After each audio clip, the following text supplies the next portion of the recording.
اون چیه؟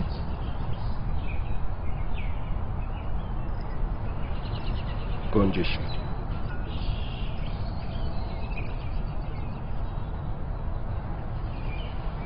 اون چیه؟ گفتم که گنجشک.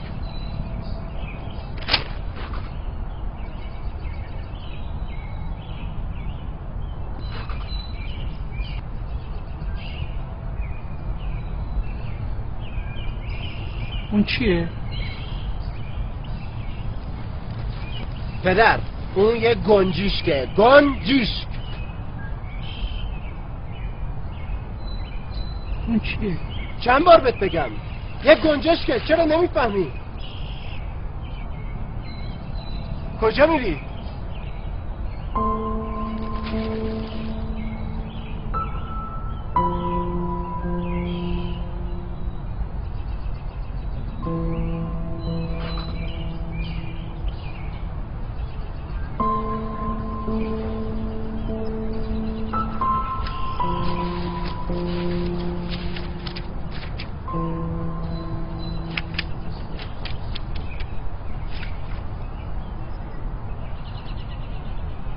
بلندتر.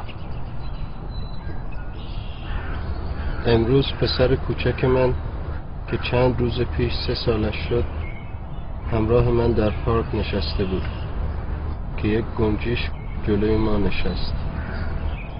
پسرم 21 بار از من پرسید که اون چیه و من 21 بار به او جواب دادم که اون گنجشکه.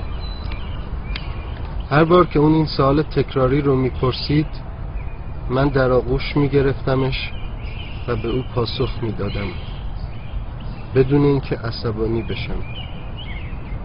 احساس میکنم که خیلی دوستش دارم.